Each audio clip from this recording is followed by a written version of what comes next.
Stephen King once wrote that nightmares exist outside of logic, and there's little fun to be had in explanations. They're antithetical to the poetry of fear. In a horror story, the victim keeps asking why, but there can be no explanation, and there shouldn't be one. The unanswered mystery is what stays with us the longest, and it's what we'll remember in the end. My name is Alan Wake. I'm a writer.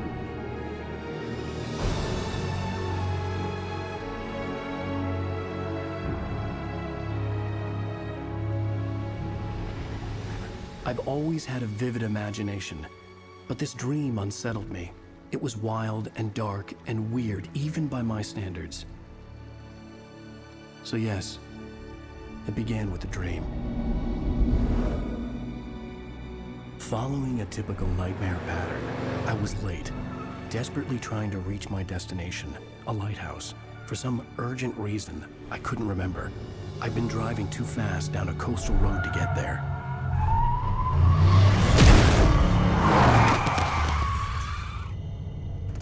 I'd seen the hitchhiker too late.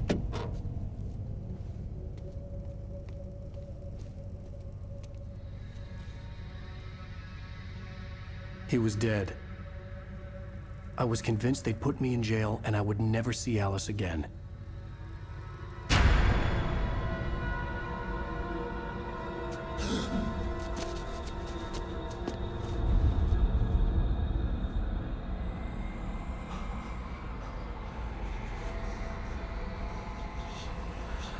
Suddenly, his body was gone.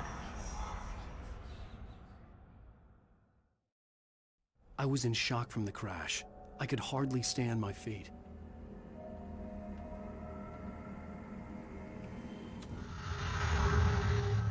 Hello, my name is Mikael Kasurinen and I'm the lead game designer of Alan Wake. This is a video game commentary that spans throughout the whole game. Commentators will appear like this on the screen every time there's something that we like to talk about. But be aware that this commentary is full of spoilers. If you haven't played the game yet and you want to experience it as it was meant to be played, stop now, go back to the option screen and turn off the commentary. You can always come back later. This commentary is location based, so every time you hear a commentary that you want to listen to, stop moving and don't try to advance to the next location. Feel free to look around, but moving forward in the level might actually override the existing commentary. The only way to replay a comment is to restart the last checkpoint. Now, enjoy the commentary and have fun. Hiya, my name is Tim Lundqvist. I'm one of the level designers of Alan Wake. Hello, my name is Tero Tosa. I'm a senior environment artist at Remedy. Hi, I'm Mikko Rautalahti and I'm a writer here at Remedy.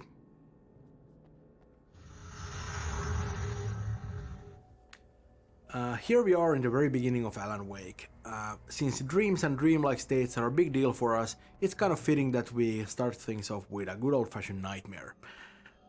We also do a couple of other things here though. For example, we introduced Thomas Zane.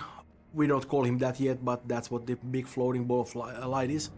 And we also do a tutorial here, and that was actually kind of challenging because it's not very easy to marry the idea of a story introduction and a tutorial together, but you know, I think we did an okay job with that.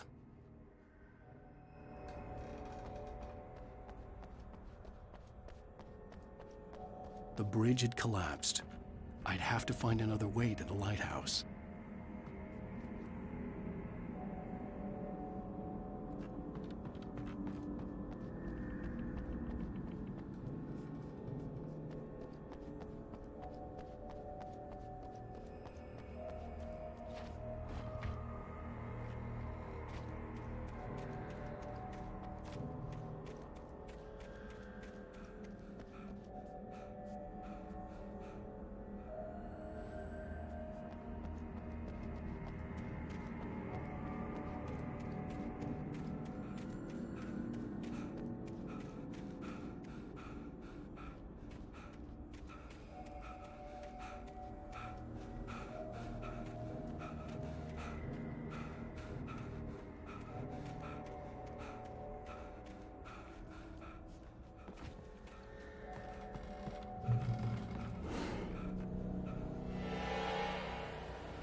don't even recognize me, do you, Ryder? You think you're God? Ugh. You think you could just make up stuff? Ugh. Play with people's lives and kill them when you think it adds to the drama? Ugh. Ugh. You're in this story now, and I'll make you suffer! You're a joke. There wouldn't be a single readable sentence in your books if it wasn't for your editor. You'll never publish another one of your shitty stories, 'cause I'm gonna kill you. It's not like your stories are any good. Not like they have any artistic merit. You're a lousy writer. Cheap thrills and pretentious shit. That's all you're good for. Just look at me. Look at your work.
You missed your deadline! Damn.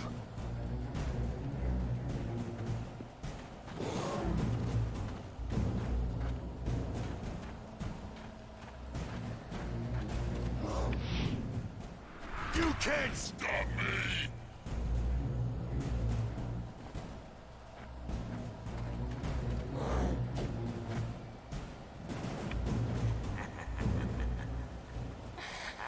I realized that the hitchhiker was a character from the story I'd been working on.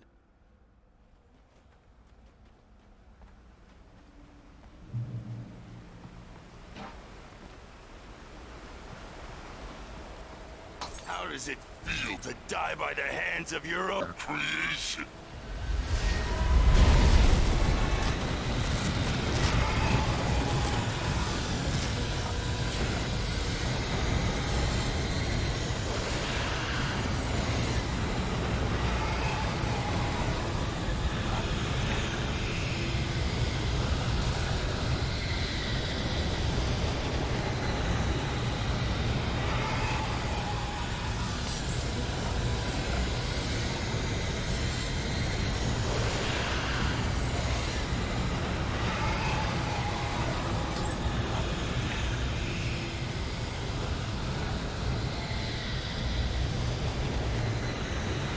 This way!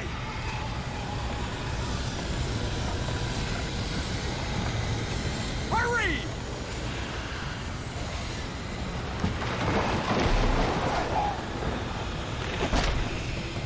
Mr. Wake, it's me! Clay Stewart, remember?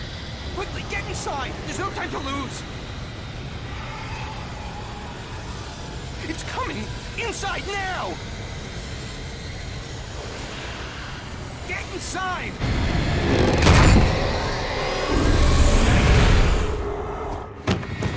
Oh no! Stop!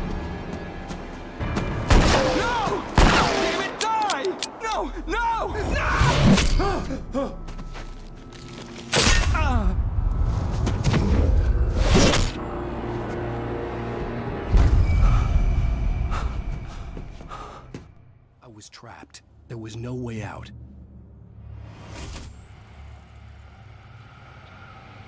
Die, die, die, die, die, die, die, die.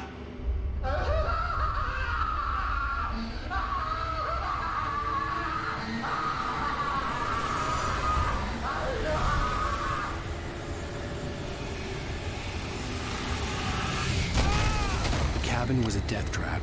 I had to get out.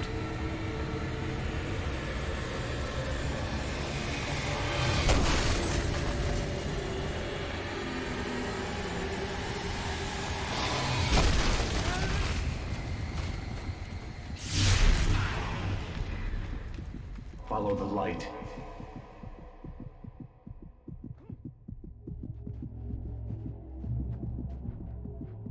You are hurt. You should go into the light. You are only safe.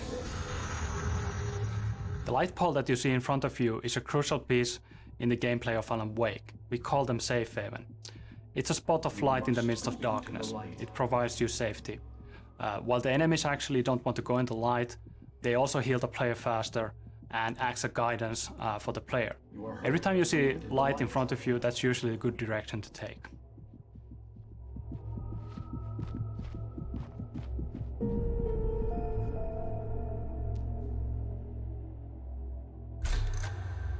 Well done. I have something important to tell you. It goes like this. For he did not know that beyond the lake he called home lies a deeper, darker ocean green, where waves are both wilder and more serene. To its ports I've been. To its ports I've been. Do you understand? No. Follow my light.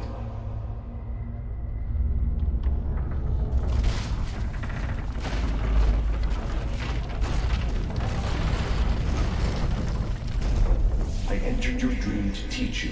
The darkness is dangerous. It's sleeping now. When it feels you coming, it will wake up. There's no time. I can only show you the most important thing.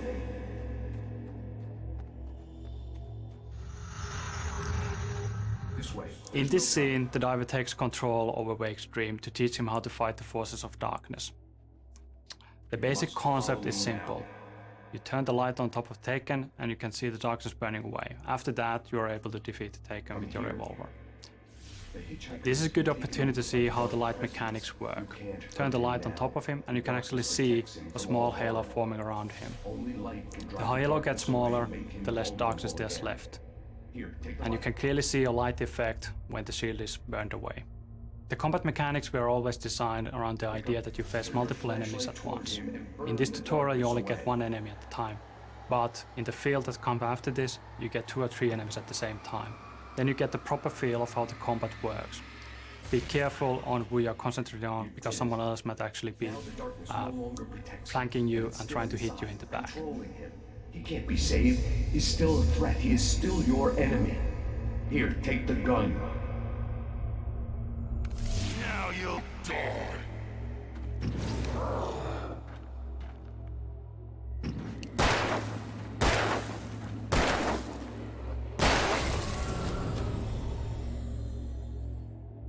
Good. You've done well. Remember what I've taught you. That is all. I will give you back your dream now. In the nightmare, a terrible darkness was taking over the world. The lighthouse was the last safe place on Earth.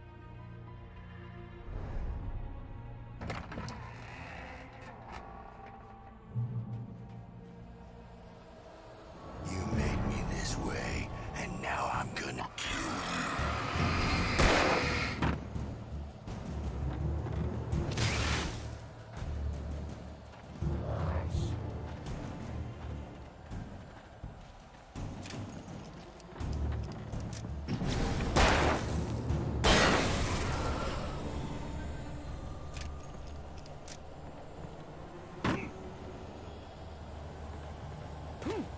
This is it, Wake!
I can keep this up forever!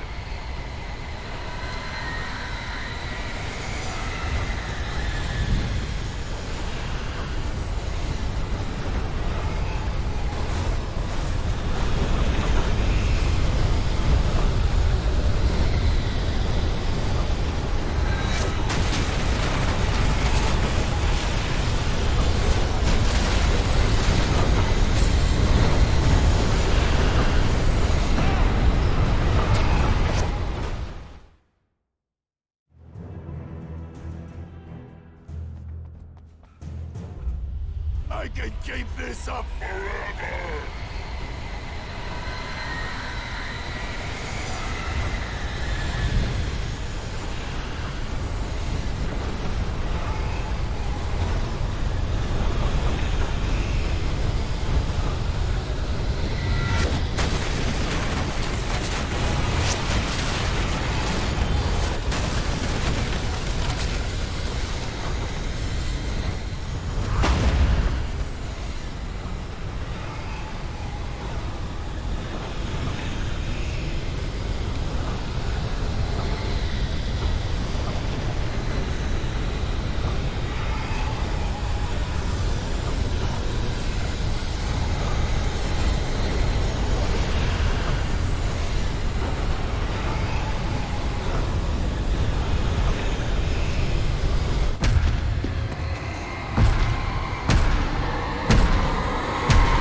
Baby, just another nightmare.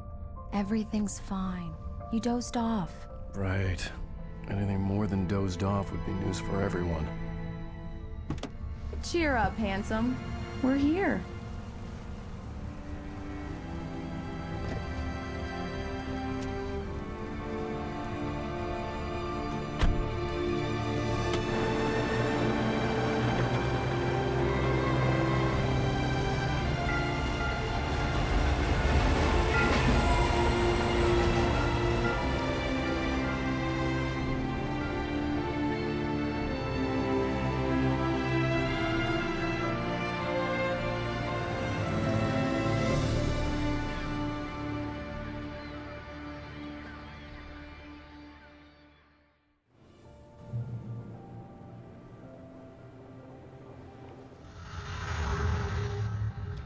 The events of the game take place in the Pacific Northwest region of United States. Let's act like we're on This is a vacation. beautiful region that Go has stand in the next to that past old been gentleman. featured in numerous Go in the TV shadows shows and and movies, in the background. like The Shining and Twin Peaks. I'll even give you It's a time famous for the and shot. recognizable City for many things, moments before he like got eaten by a fishing bear. and mining and huge redwood tree trunks the size of a bus, beautiful lighthouses. But I think the most recognizable and beautiful feature is the nature. It's an oceanic climate combined with huge mountain ranges and dark forests. The cool thing about it is that there's an enormous amount of moisture constantly flowing in from the Pacific Ocean, and when it hits the mountains it turns into fog. So the end result of that is that almost everywhere you look there's these dense wisps of fog lazily crawling on the mountains and hillsides, and it really lends the area an almost otherworldly feel. Please, pretty please. I'll make it up to you later on. Hi. Hello there. You picked a good time to visit our town. Deerfest is just 2 weeks away. Deerfest, huh? Did you hear that, honey? You have a lovely wife, if you don't mind me saying. I'm Pat Maine, by the way. Nice to meet you. Yeah, I'm Alan Wake. I won't pretend I don't recognize a famous writer such as yourself, Mr. Wake. A pleasure. I'm an avid reader myself. I hope this isn't too presumptuous of me, but I'm the night host at the local radio station. Any chance I could get an interview? Look, Mr. Maine, I'm on vacation. In fact, I'd appreciate it if we could keep my being here just between the two of us. I'm sure you understand. Fair enough. You can trust me to be discreet. Not a hard man to track down if you change your mind, though. I hope you two have a lovely holiday.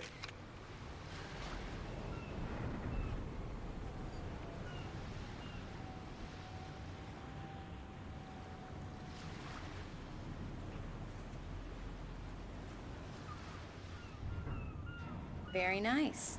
I got a couple of really good ones. And I see you made a friend. That's cute. Right. Yeah? Hey, bestseller. How's my favorite writer? Are you there yet? Barry. Yeah. We just got here. Are the locals giving you trouble? Just say the word and I'll hop on a plane and come make sure that you're left alone, Al. No, Barry, we're fine. Great, great. Just want to make sure you can relax and recharge.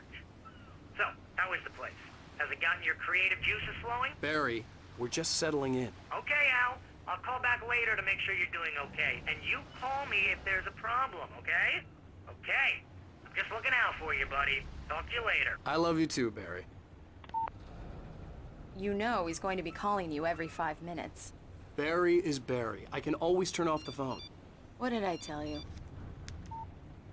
Text message from Barry. He says hi to you too. Alan, we're here. Come on, let's get back to the car.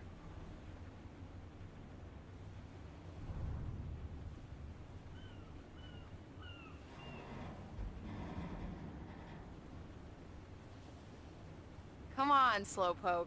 You get the full service here. I've made all the arrangements. I drive the car. I'll even carry the bags. All you have to do is drag your cute butt into the car and enjoy the ride. Yeah, sounds like you've got a lazy bastard for a husband.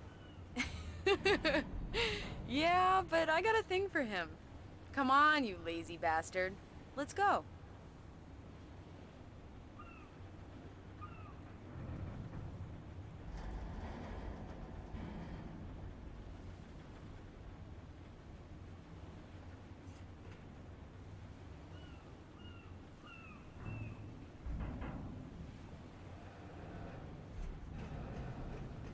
Let's get back in the car and drive to the town.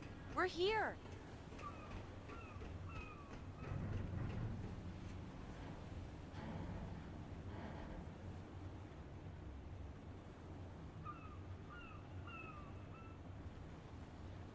The ferry's about to reach the pier. Let's get back in the car.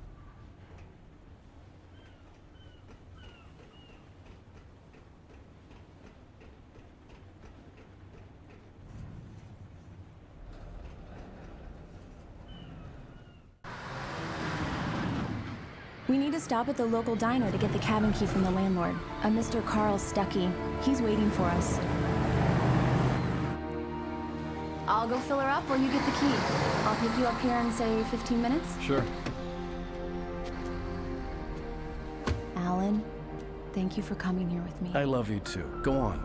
I'll promise to behave.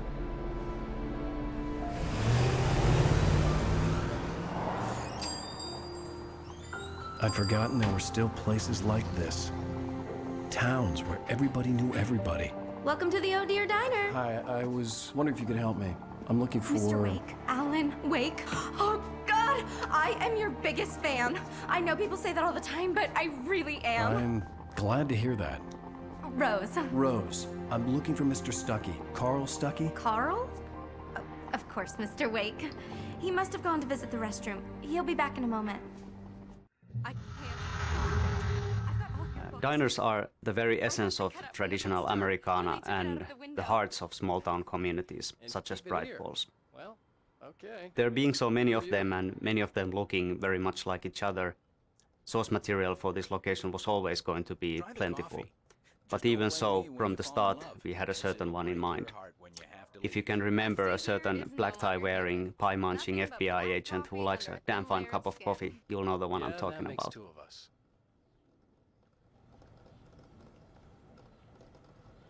Are you staying long, Mr. Wake? I can't believe it. I'm having a conversation with Alan Wake.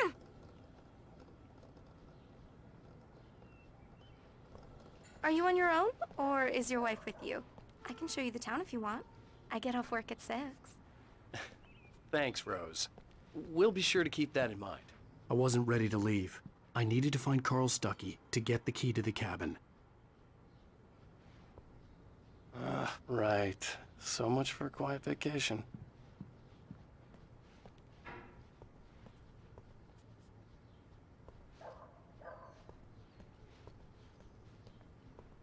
Do me a favor, Sonny. I could really use a tune right now. Coconut, number 6 in the jukebox. I'd do it myself, but both of my legs have gone to sleep. Bad circulation. Yeah. Are you serious? Coconut again? You disgust me. Call yourself a rocker. Unbelievable. Ha!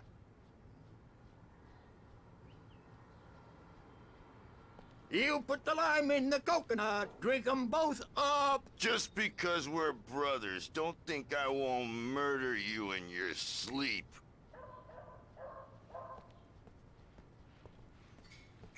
Yes, that's my favorite tune. Coconut. Shut your mouth, you demented has-been. If I had my hammer, I'd shut it for you.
Thanks.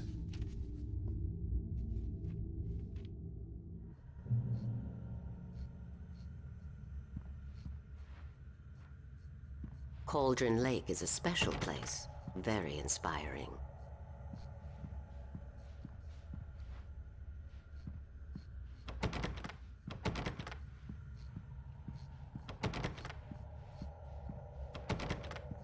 I am so happy this could be arranged.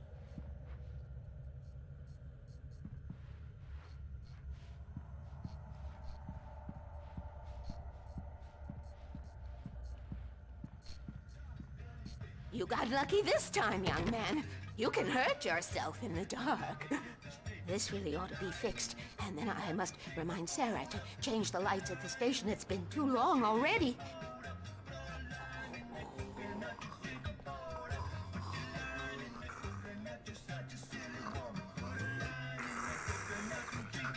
Even that sounds better than your singing. Are you all right? The Andersons, they're, local musicians. We're waiting for Dr. Hartman to come pick them up. They wandered off from his clinic at the Cauldron Lake Lodge.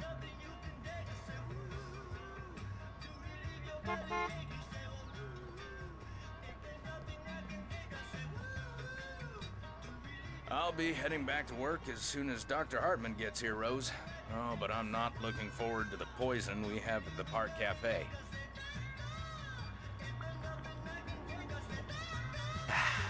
Now this is what coffee should taste like. Oh, Rusty, that's so sweet. I'll swing by with the fresh cuts later on.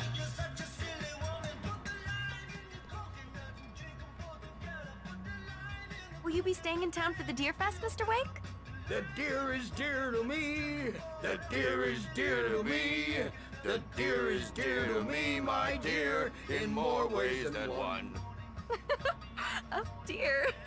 That's not really our festival anthem. Could have fooled me there. I had the keys. Alice was outside. I didn't want to keep her waiting.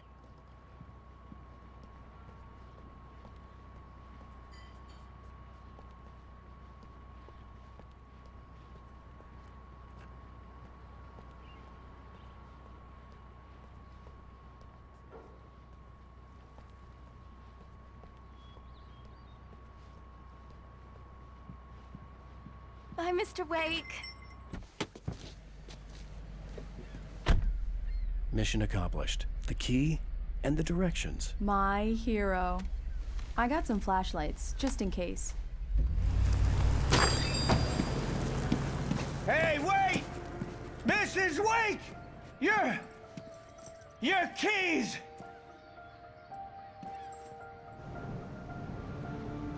That diner was a real nut house.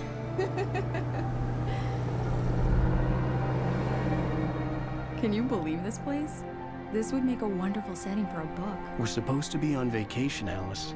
I'll figure it out when we get back home. Okay? Okay. We can talk about this later. Batman here on PBFF. I didn't want to talk about it. I wanted to bury my head in sand. Here's another one of my favorites to go with it. Once upon a time, I was a successful writer, but that was a long time ago. I hadn't been able to write a word in 2 years, not since my last book. And now the weather. It's gonna be a clear night, so you folks in the big city might want to look up every once in a while, see those stars winking down at you. It gets pretty dark out here, but they'll light your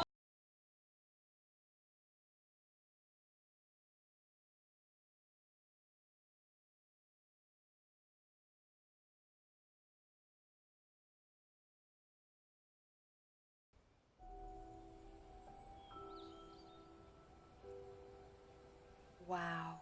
It's gorgeous, Alan. It's something, all right. Don't worry, honey. I'll get you inside safe and sound before it gets dark. And I've got the flashlight. I know. I'm okay. Alice had a phobia, the fear of darkness. I wanted to make sure we were inside with the lights on before sunset.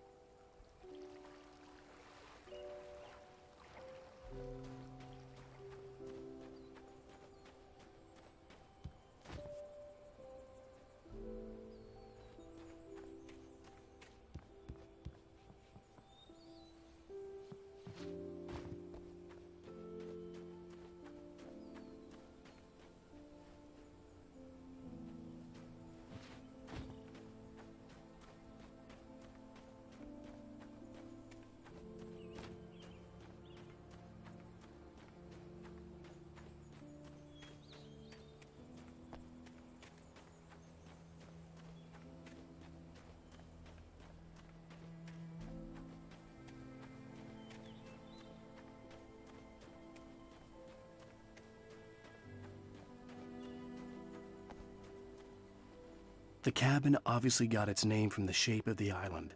It looked like a giant bird leg. Alice had mentioned that the lake was a caldera. There was a dormant volcano under it.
Bird Lake Cabin is an idyllic, a little rundown but nevertheless beautiful cabin nestled in a small island on the Cauldron Lake.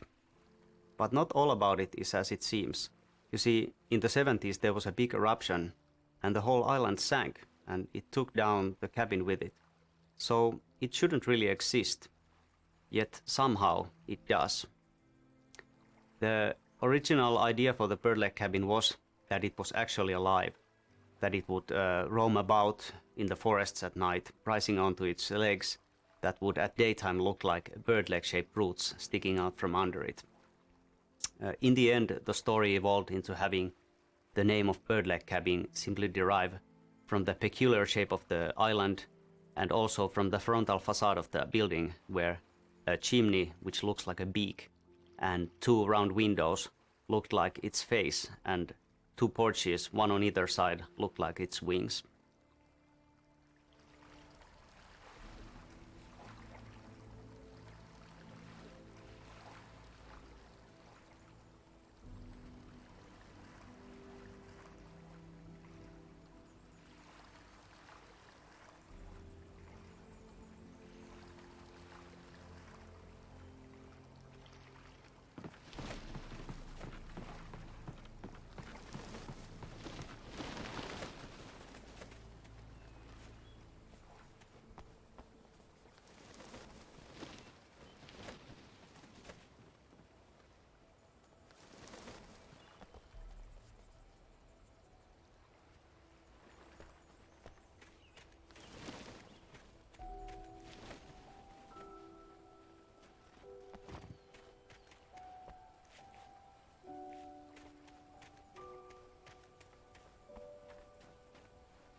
Alice had told me about Cauldron Lake Lodge. The old building used to be a hotel. but these days it was no longer open to the public.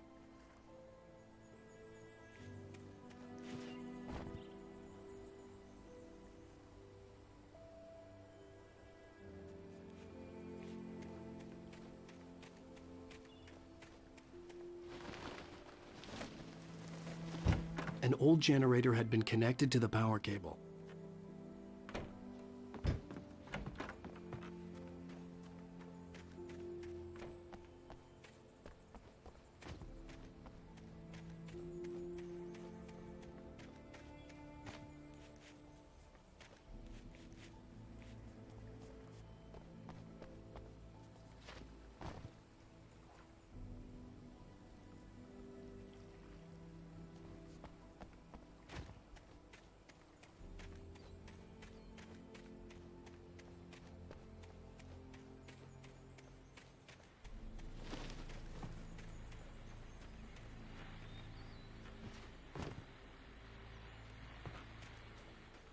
The power cable goes to that shed over there.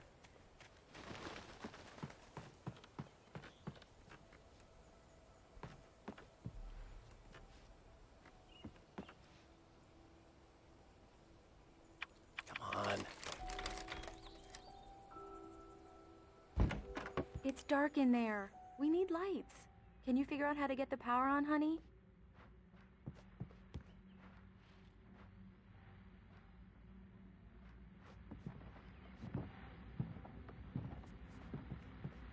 Hello? Anyone here? A shoebox filled with books by Thomas Zane sat on the shelf. I'd never heard of him before.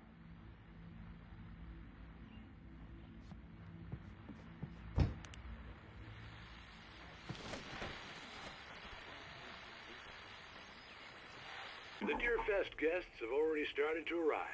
Just ran into one on the ferry. A famous artist, no less. We'll see if we can rope him into an interview later on. Now, let's go to the phones. Caller, you're on KBF-FM. Hi, Pat. It's Rose. Why, hello, Rose. What's on your mind? I know who that famous artist was.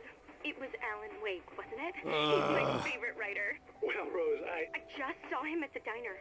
Oh, I am so excited he's here. I'm sure he's glad to be here, too. Well, folks, I guess the secret's out. This is Pat Maine on KBF-FM. And now, some music. Great. So much for keeping a low profile.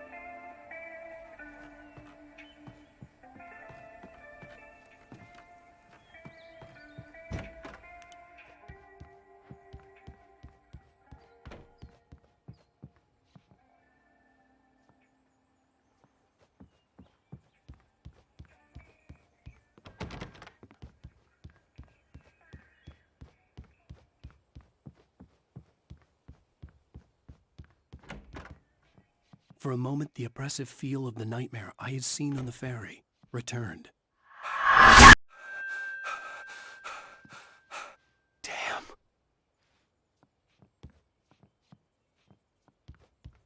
I needed to get the power running in the cabin. There had to be a fuse box or a generator somewhere on the island.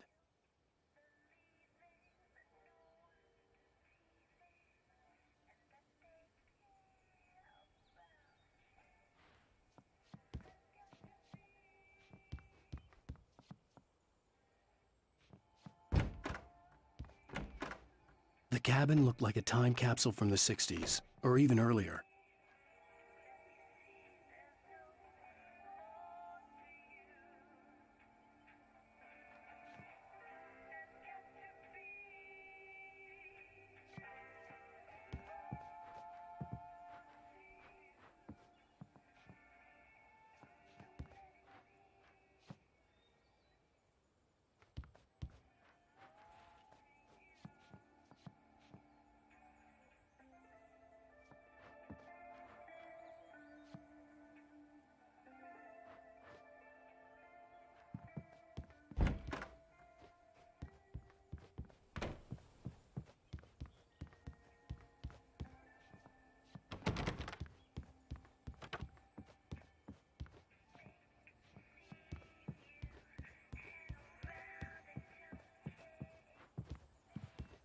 There's probably a fuse box or a generator in the shed.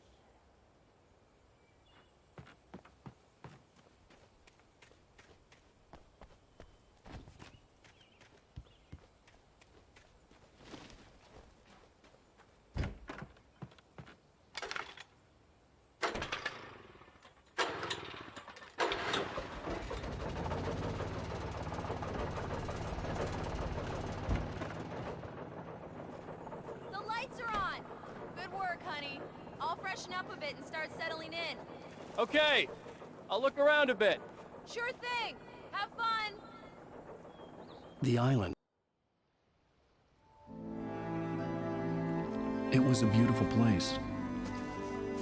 I told myself I could rest here, sleep here, and forget about my work.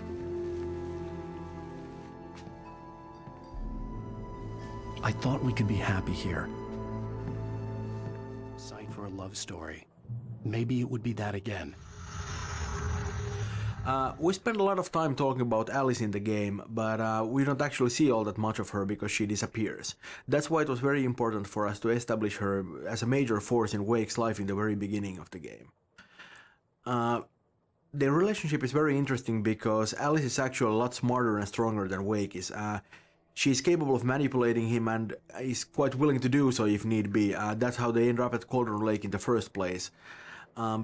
But what she does out of love. She really just wants to help him. And he does need all that help because he kind of falls apart without her.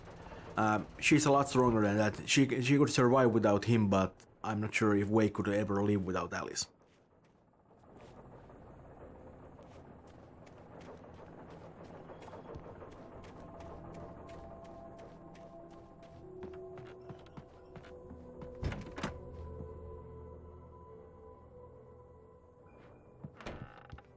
Alice? Honey?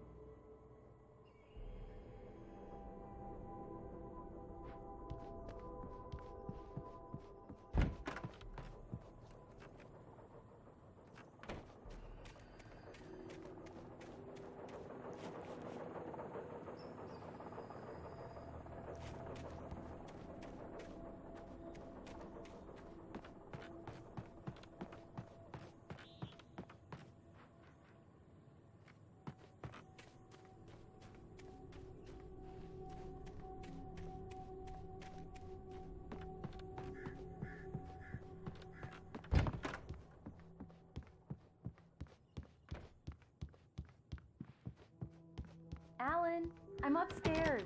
I have a surprise for you.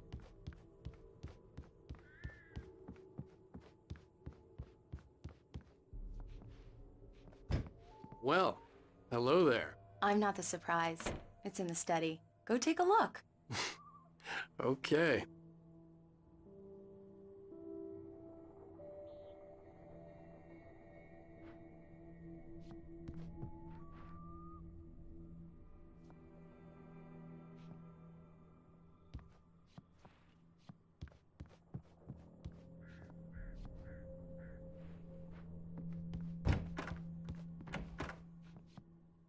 Surprise! Alice? What is this? I guess I have a small confession to make. I thought maybe you could write here that a change of scenery would get you past... Damn it, Alice! Everyone keeps... Hey! Just hear me out! There's a local doctor, Dr. Hartman. I read a book of his. He has a private clinic here. He specializes in helping artists. So now you want to get me committed? No! It's not like that. That's not... Alan? Alan? Just don't! I don't want to hear it! God damn it, Alice! God damn it! I knew she wouldn't follow me in the dark. I needed some time alone to think things through.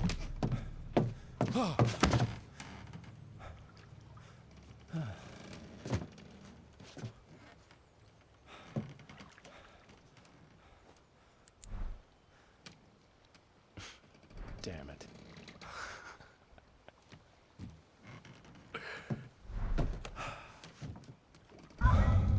Alice? Alice? Alice! The cabin had gone dark. All the lights were out.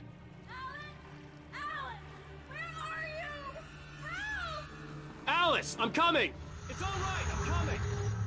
Alan Wake has a lot of problems. His marriage is failing, he's suffering from the results of extremely poor impulse control, and frankly, the guy is a bit of a dick.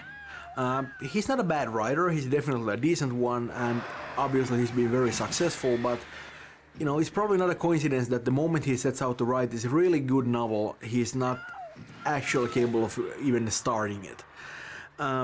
he's been disintegrating for a good while now. You know, too many parties, too much self-pity.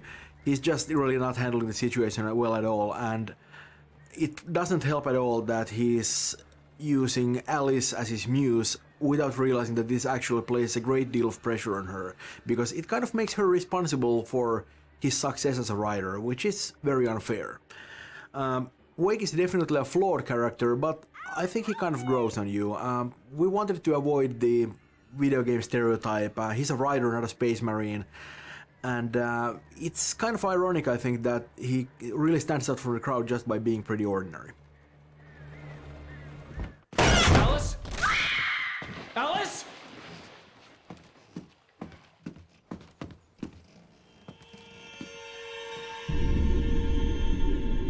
Oh no!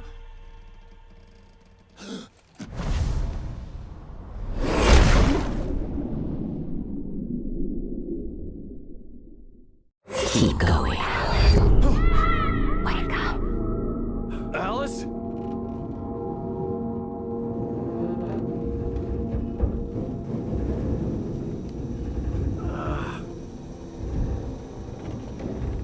Waking up in the crashed car felt like I had woken from one nightmare and entered another.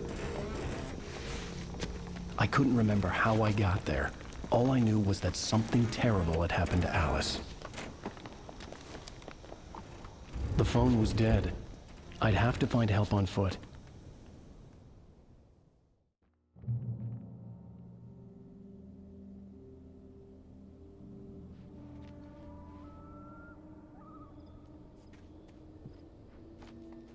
Among Alice's things was a book, The Creator's Dilemma, by a Dr. Emil Hartman. Seeing the book brought back my fight with Alice. I didn't like it, and I didn't like the guy's smug face on the cover either.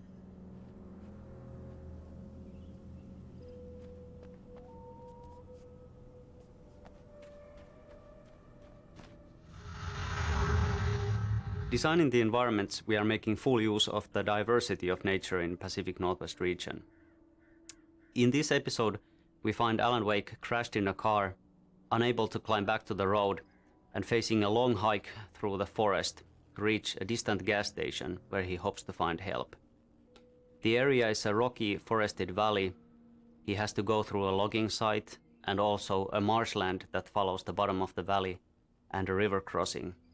In the end, there is a vintage old gas station to explore, so really it's a visually very interesting location.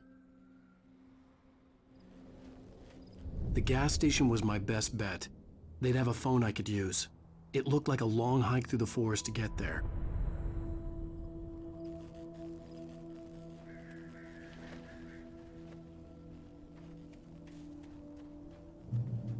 Damn.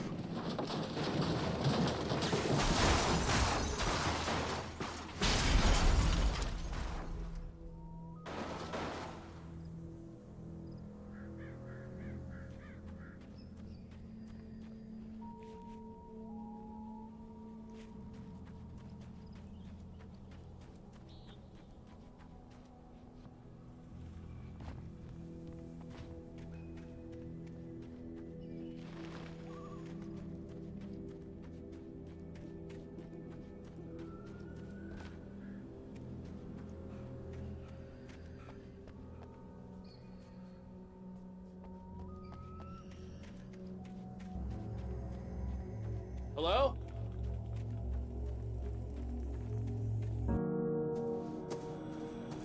Hello? Is someone there?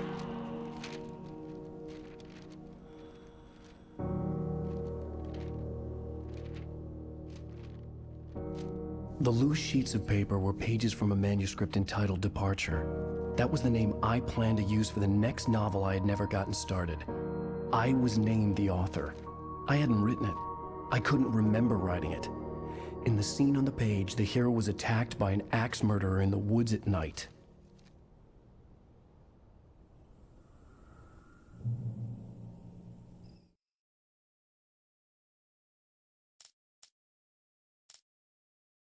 Departure by Alan Wake.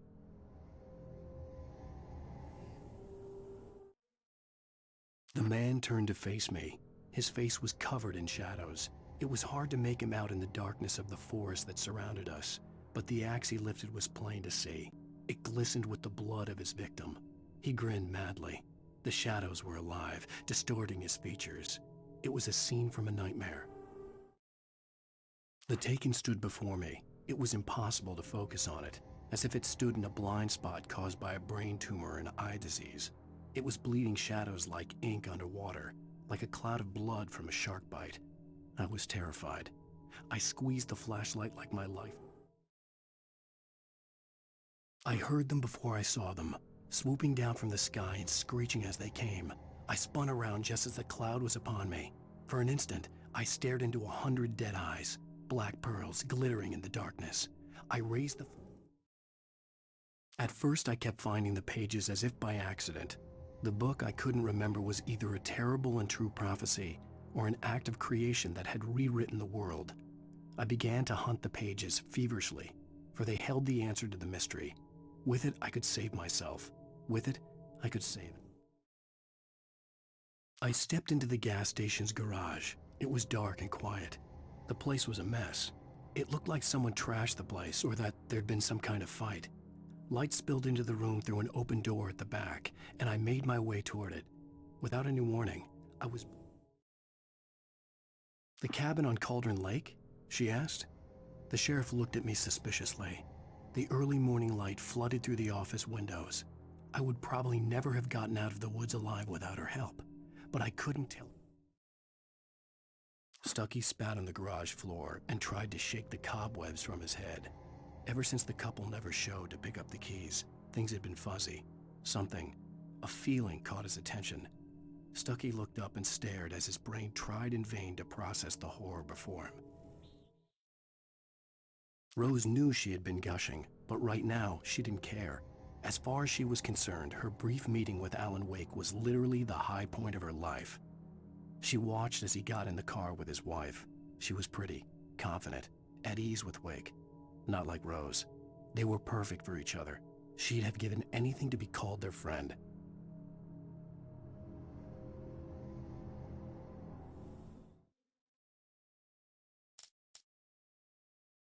Barry Wheeler was bouncing off the walls.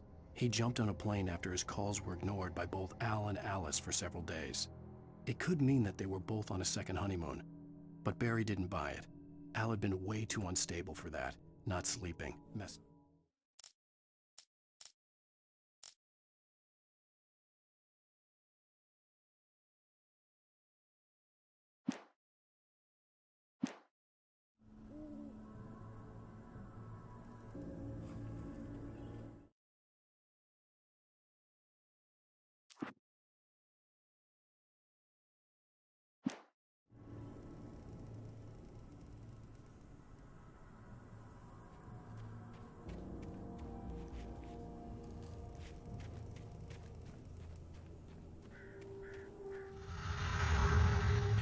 Well, as you can see, Wake has just found his first manuscript pages. They just sort of floated down from an unearthly light.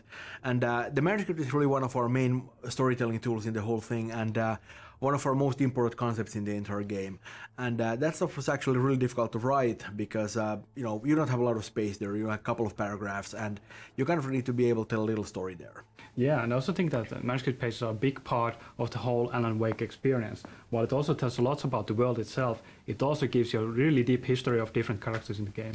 Yeah, and it feels kind of natural too, because, you know, we sort of made the pages a part of the whole thing. They're not just sort of, you know, random things in the, you know, sort of, you know, on the sideline, but they're actually something that's really a part of the plot because they really are the plot. Exactly.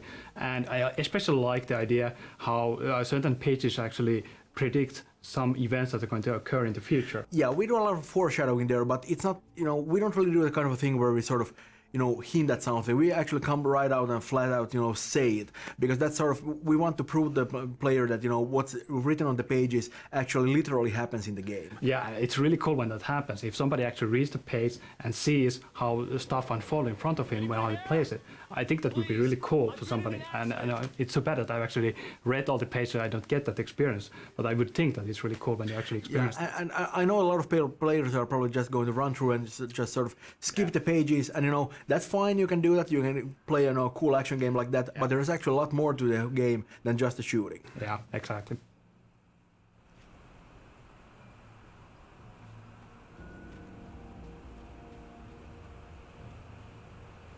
The lights up ahead were a good sign. Maybe I wouldn't have to hike all the way down to the gas station to find a phone.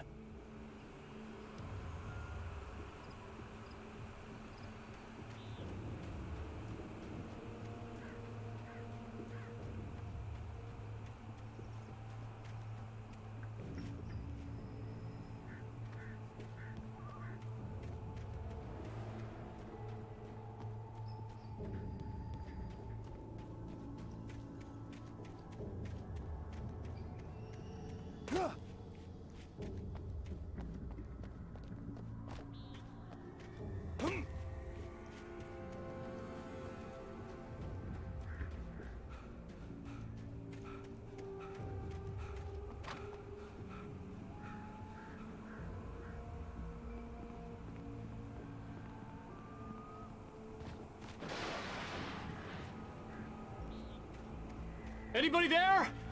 Please, I've been in an accident.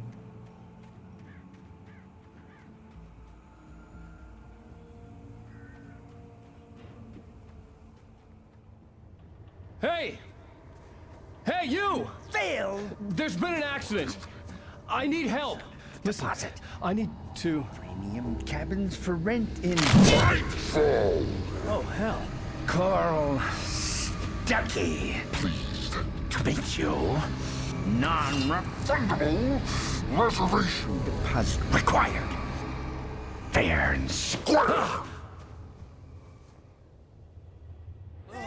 And square. Carl Stuckey. Pleased to meet you.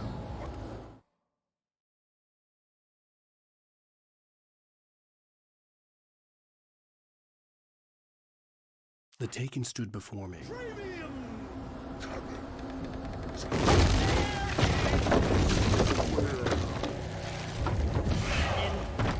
Balls. You to arrive. You lose. Shit. The deposit. It's the latest. Great. Fall. I had to figure a way out of this. Any second now, and Stuckey would be knocking on the door with his axe like Nicholson in The Shining.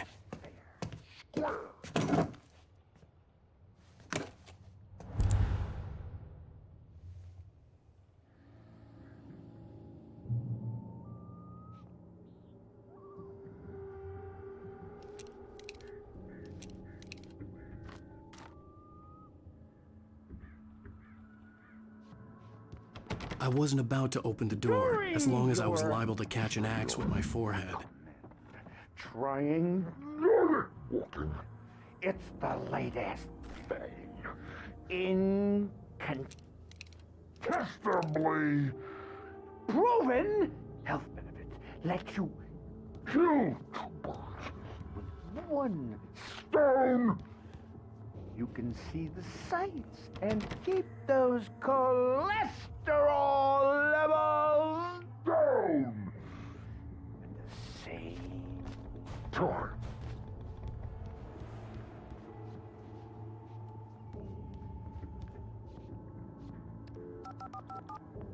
Yes. Bright Falls Sheriff Station. How may I... Hello? Hello?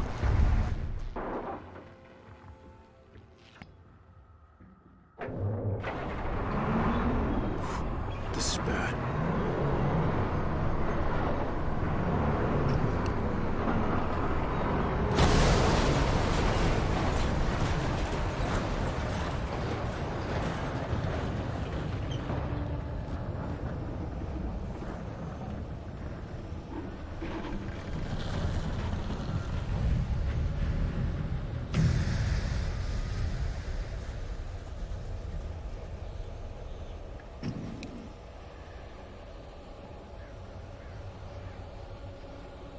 The bulldozer had gone over the cliff with the office. I hoped Stuckey had suffered the same fate, but I wasn't planning on staying to find out.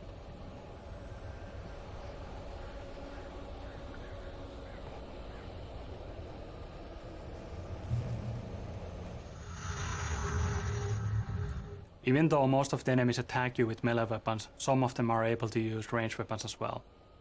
I think it's way cooler when somebody's throwing stuff at you instead of shooting. Or maybe I just got tired of that in our previous games.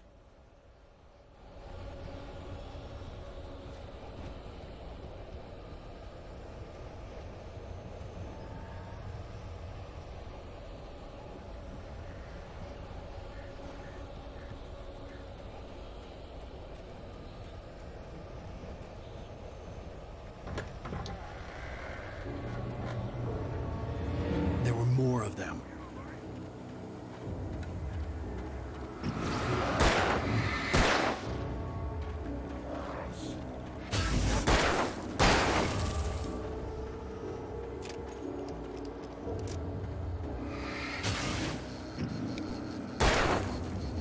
My head pounded with the concussion. I'd never fired a gun outside a shooting range, and now I just killed someone. Or something. There were no bodies. They just disappeared. If I was dreaming, it felt real enough to make me sick.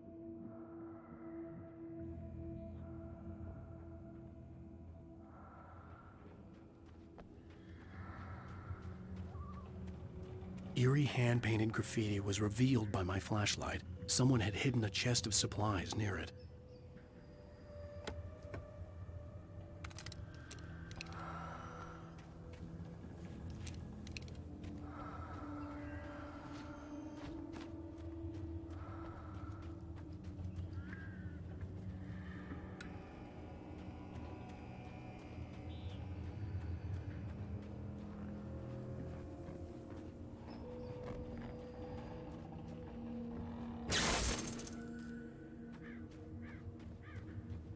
The dark forest was the last place I wanted to go, but I had no choice. I had to get to the gas station.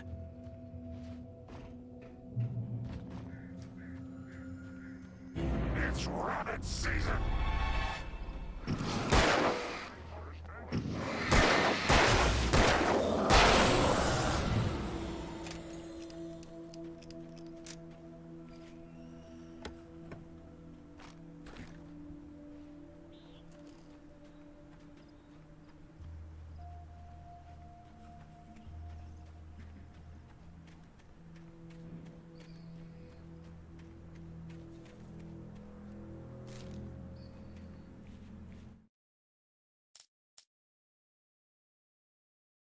The cabin on Cauldron Lake? She had.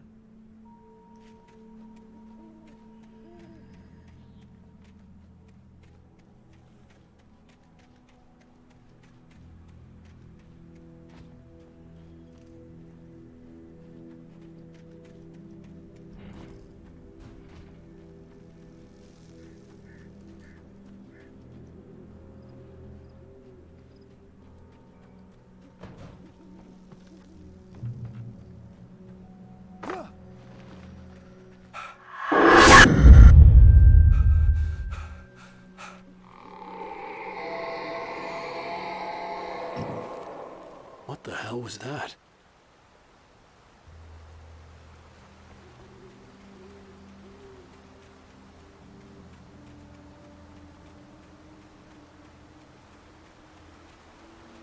When I saw the river below, something uncoiled itself inside my head. I realized that I'd have to find a way across. I didn't even want to look at the water.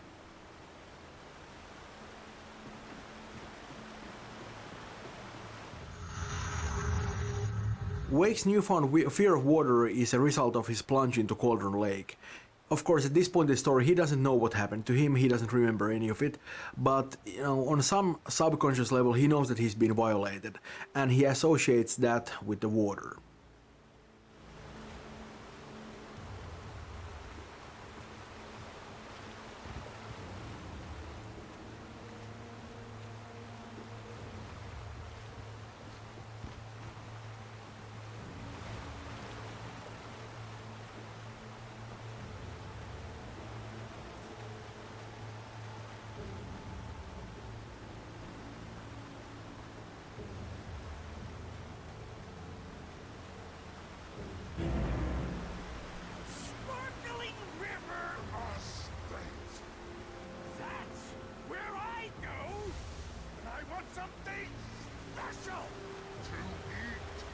Stucky was still out there, in the dark, stalking me.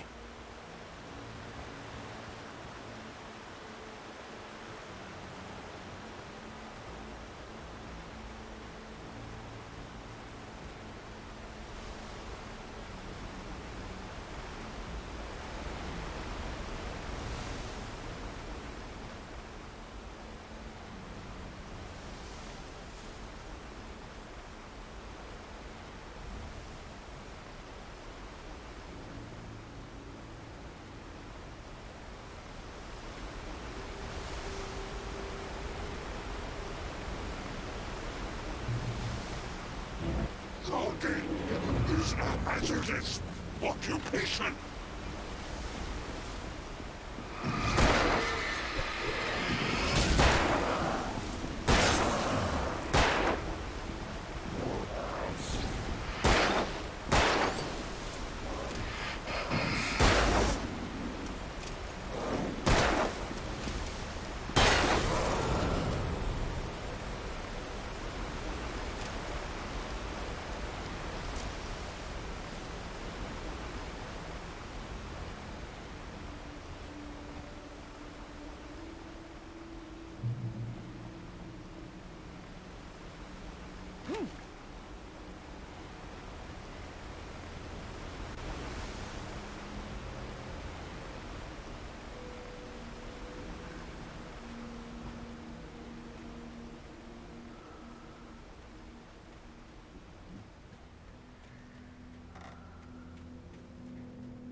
The staircase was broken. I had to make my way up some other way.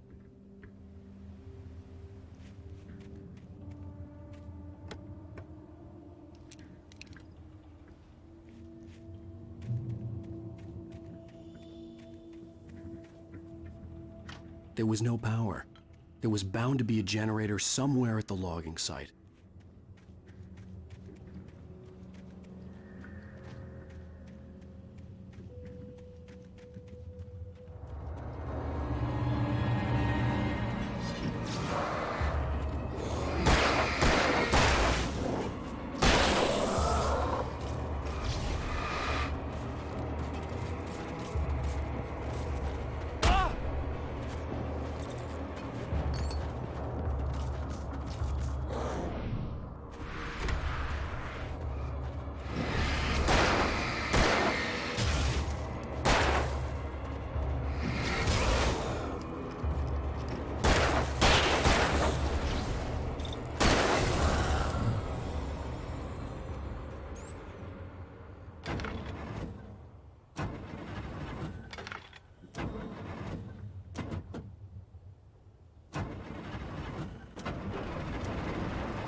Well, I was just outside for a breath of fresh air, and what a night.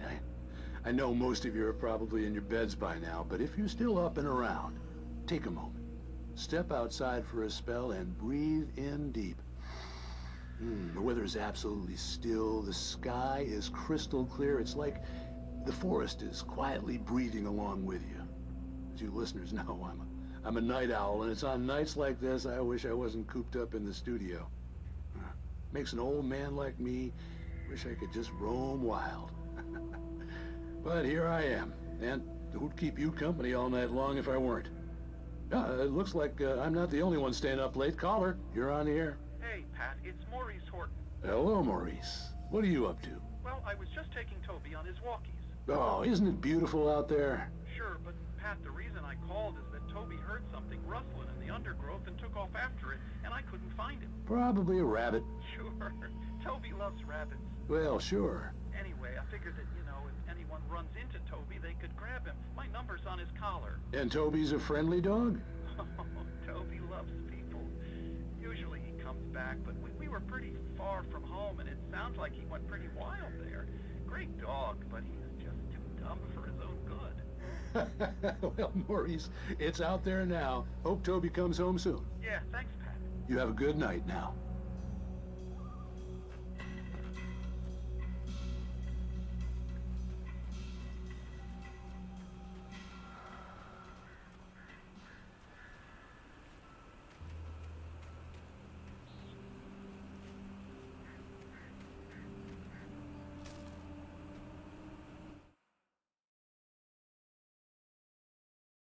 The cabin on Cauldron Lake?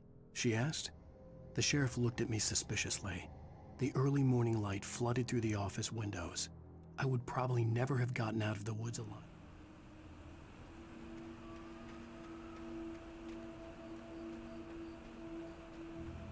The gas station was closer now, its light welcoming.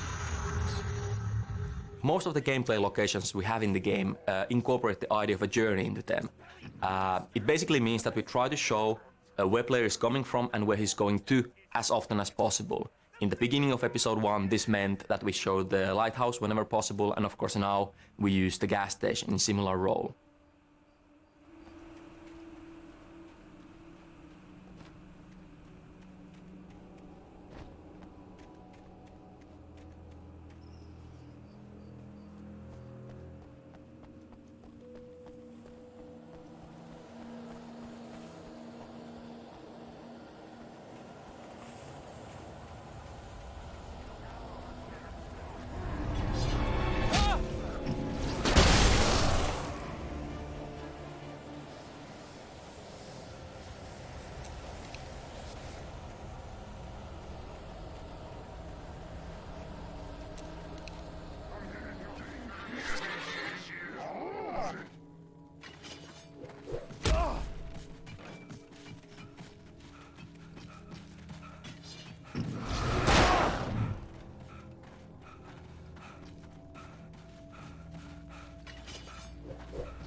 Here we can see some of the nasty names that we have. We call them flankers because they try to circle around you and stab you in the back. Though they are quite easy to take out. Salad, though. A man like me needs a hefty.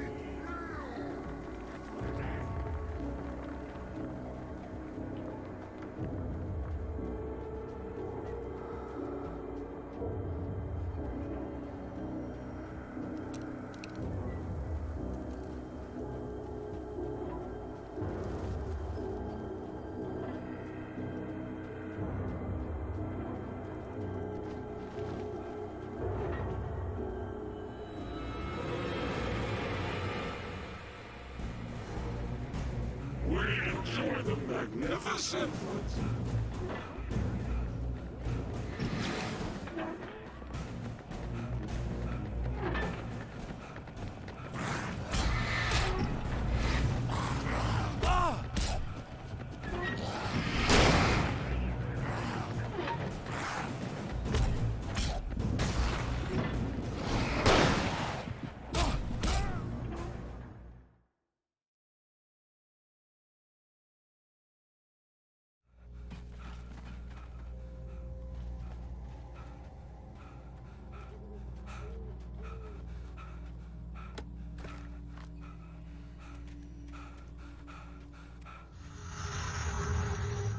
Here we can see some of the nasty names that we have. We call them flankers because they try to circle around you and stab you in the back. Though they are quite easy to take out. That's for today!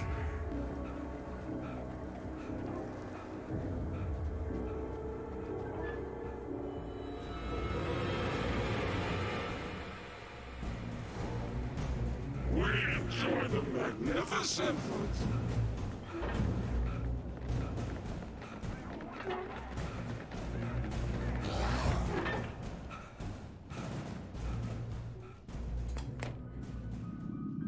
Science. It bestows immortality on those who advance it to elevate all of mankind. Newton, Einstein, Sagan, princes among men. But the price for such a legacy is steep indeed. In Night Springs. Tonight's episode, a quantum suicide. If our lives are already written, it would take a courageous man to change the script. Having called a press conference, Dr. Barclay Colvin is about to demonstrate that very courage. Ladies and gentlemen of the press, I am Dr. Barclay Colvin, and I'm glad so many of you could join me here at the Moorcock Institute. Tonight, I'm going to give a practical demonstration of the many worlds interpretation. As you can see, this is a loaded 9mm pistol. It shall be part of a thought experiment.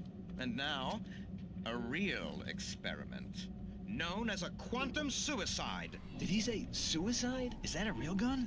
He's kidding, right? Please, stay calm. There is no risk. Observe what occurs when I place the weapon against my own forehead. Now, you might think this round is merely a dud. Not so. Observe the flower pot. And yet, I myself cannot be harmed with this gun. With each pull of the trigger, two new realities branch off. One in which the weapon didn't fire, and one where it did. With my machine here, I have ensured that this reality is always the former. I have bestowed upon myself quantum immortality. Under no circumstances can this gun kill me. So wait. What you're saying is that every time you pull the trigger, in another reality, you die? Yes, of course, but that's completely trivial. There's an infinite number of things that could happen at any moment, and they always do happen somewhere. The point is, this one thing did not happen here. You're insane, Colvin. Insane? Insane? Hey, was this thing supposed to be plugged in? I stumbled on it. You fools! Gaze upon quantum immortality.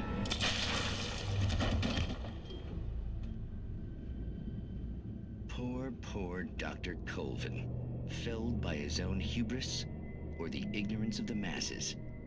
Perhaps he should have left the crate unopened, the decaying atom unobserved. Curiosity often kills the cat. In Night Springs.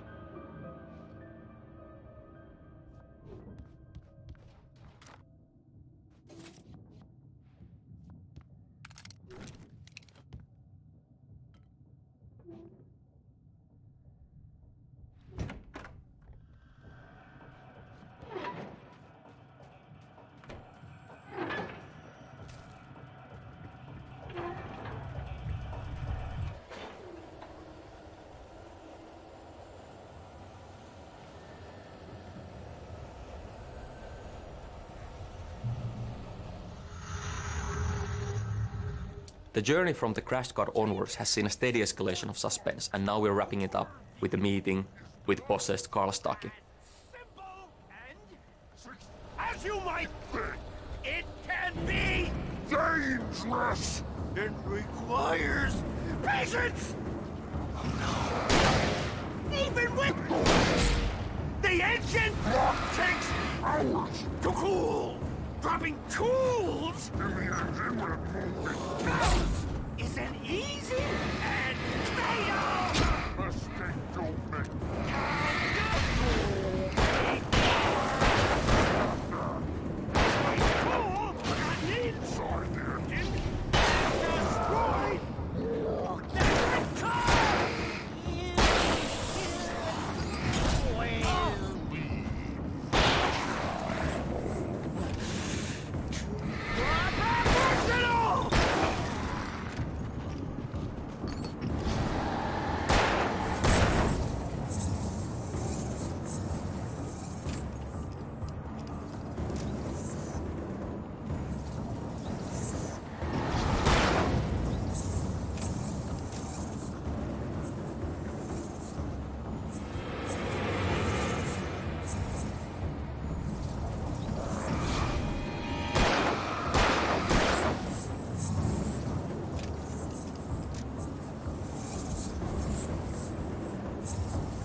Stucky's body vanished, leaving behind only a lifetime of nightmares to come, assuming I'd reach the lights at the gas station alive.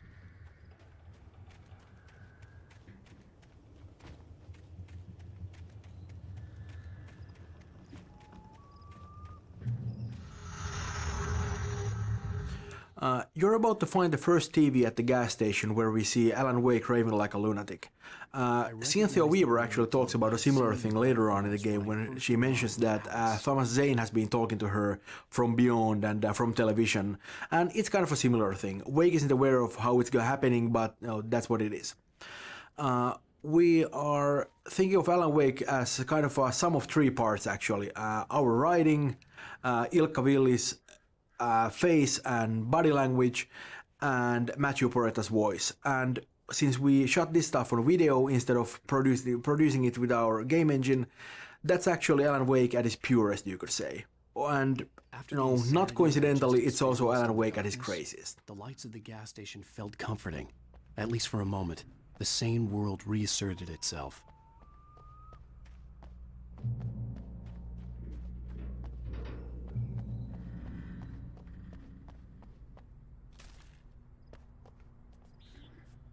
The Deer Fest had been 2 weeks away when we arrived. If the day count on the banner was right, I was missing a whole week between the night we got here and now.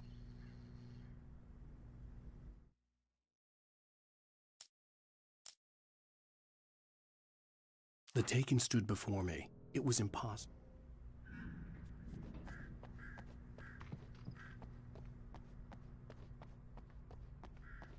I had to get inside the gas station to find a phone to call for help.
The garage was a mess. It looked like someone had trashed the place, or that there'd been some kind of fight.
The garage was a mess.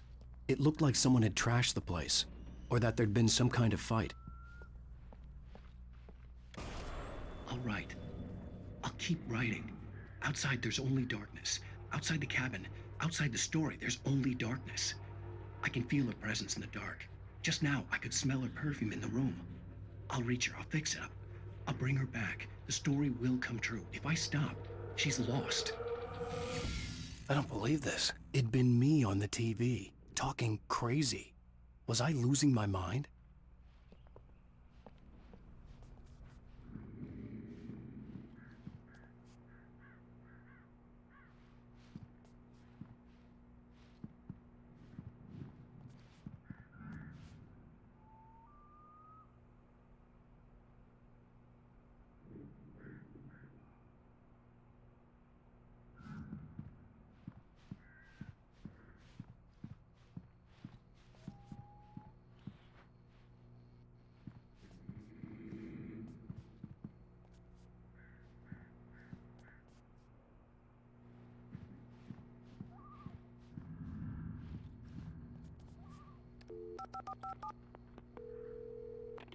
Great Falls Sheriff Station.